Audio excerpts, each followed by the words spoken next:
చాంపేయ గౌరార్ధ శరీరకాయై కర్పూర గౌరార్ధ శరీరకాయ ధమ్మిల్లకాయై చ జటాధరాయ నమః శివాయై చ నమః శివాయ కస్తూరికా కుంకుమ చర్చితాయై చితారజ పుంజ విచర్చితాయ కృతస్మరాయై వికృతస్మరాయ నమః శివాయై చ నమః శివాయ చణత్పణత్ కంకణనూపురాయై పదాబ్జరాజత్ ఫణినూపురాయ హేమాంగదాయై భుజగాంగదాయ నమః శివాయై చ నమః శివాయ విశాల నీలోత్పలలోచనాయై వికాసి పంకేరుహలోచనాయ సమీక్షణాయై విషమీక్షణాయ నమః శివాయై చ నమః శివాయ మందారమాలా కలితాలకాయై కపాలమాలాంకిత కంధరాయ దివ్యాంబరాయై చ దిగంబరాయ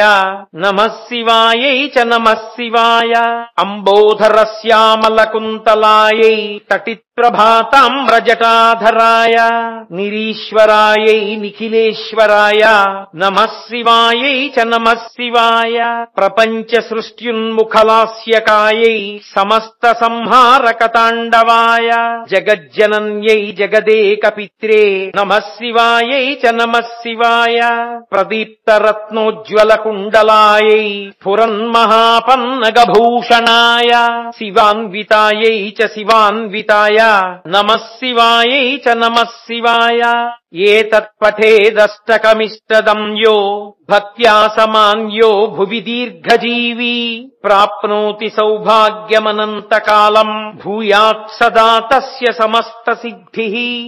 ఈ స్తోత్రం ఎవరు చదువుతున్నారో ఆ ఇంట గండములు అకాల మృత్యువు ఉండవు.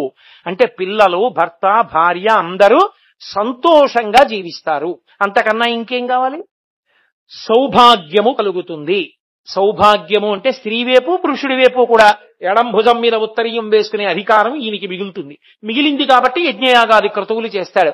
ఆమెకి సౌభాగ్యం ఉంటుంది కాబట్టి హాయిగా నాకేమి మా ఆయన ఉన్నారని సంతోషంగా తనని రక్షించే భర్తతో ఆనందంగా ఆమె కాలక్షేపం చేస్తూ ఉంటుంది. ఈ రెండూ కాక సమస్త సిద్ధి, అన్ని సిద్ధులు కలుగుతాయి. అంటే నీకు ఏ కోరికలు తీరితే నువ్వు సంతోషంగా ఉంటావో అవి పరమేశ్వరుడు తీరుస్తాడు.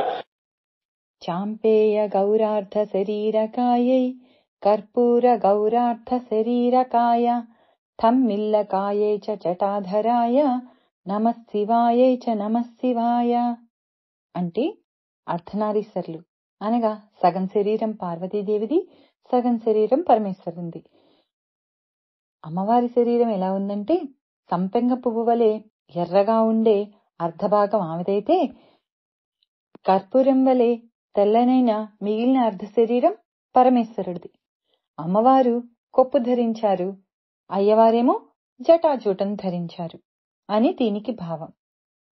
కస్తూరికా కుంకుమ చర్చితాయై చితారజః పుంజ విచర్చితాయ కృతస్మరాయై వికృతస్మరాయ నమః శివాయై చ నమః శివాయ. అంటే కస్తూరి కుంకుమలను అమ్మవారు శరీరంపై అల్దుకున్నారు. పరమేశ్వరుడేమో చితిలోని చితాభస్మాన్ని పూసుకున్నవాడు. అటువంటి అమ్మవారికి ఇటువంటి మన్మధుని సంహరించిన వాడైనటువంటి పరమశివునికి నమస్కారం. జణత్వణత్ కంకణనూపురాయై పాదాబ్జరాజత్ఫణినూపురాయ హేమాంగదాయై భుజగాంగదాయ నమః శివాయై చ నమః శివాయ. ఘనఘనమును మోగుతున్న కంకణాలు, అందెలు, బంగారు భుజకీర్తులు ధరించి ఉన్న పార్వతీదేవి. పరమేశ్వరుడేమో పాములనే పాదములందు కడియాలుగాను చేతులందు కేయూరములుగాను ధరించి ఉన్నారు. అటువంటి పార్వతీ పరమేశ్వరులకు నమస్కారం. విశాల నీలోత్పలలోచనాయై వికాసి పంకేరుహలోచనాయ సమేక్షణాయై చ విషమేక్షణాయ నమః శివాయై చ నమః శివాయ. విశాలమైనటువంటి నల్లని కలువల వంటి కన్నులు కలిగిన పార్వతీదేవి, వికసించిన ఎర్రని తామరల వంటి కన్నులు కలిగిన వాడు పరమేశ్వరుడు. అటువంటి పార్వతీ పరమేశ్వరులకు నమస్కారము.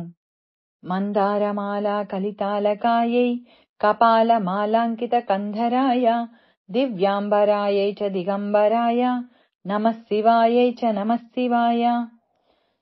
మందారమాలను అలంకరించుకున్నది పార్వతీ అమ్మవారు. దివ్య వస్త్రములను ధరించి ఉన్నారు. మరి మెడలో కపాలమాలను ధరించి దిగంబరంగా ఉన్నవాడు పరమశివుడు. అటువంటి వారు అర్ధనారీశ్వర తత్వానికి, అటువంటి అర్ధనారీశ్వరునికు నమస్కారము. అంబోదర శ్యామల కుంతలాయై తటిత్ ప్రభాతామ్ర జటాధరాయ నిరీశ్వరాయై నిఖిలేశ్వరాయ నమః శివాయై చ నమః శివాయ. నల్లని మబ్బుల వంటి కేశములు కలిగినది పార్వతీదేవి. అటువంటి కేశపాసం ఎవ్వరికీ ఉండదు, అంత గొప్ప కేశపాసం. మెరుస్తున్న రాగి రంగు జటాజూటం కలిగిన వాడు పరమశివుడు, అందరికంటే గొప్పవాడు.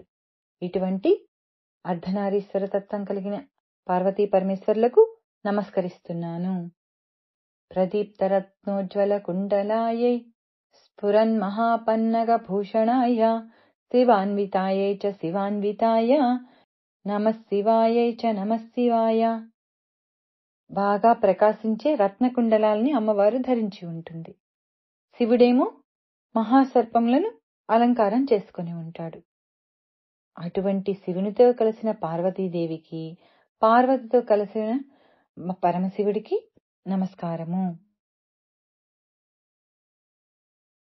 ప్రపంచ సృష్ట్యున్ముఖలాస్యకాయై సమస్త సంహారక తాండవాయ జగజ్జనన్యై జగదేక పిత్రే నమః శివాయై చ నమః శివాయ.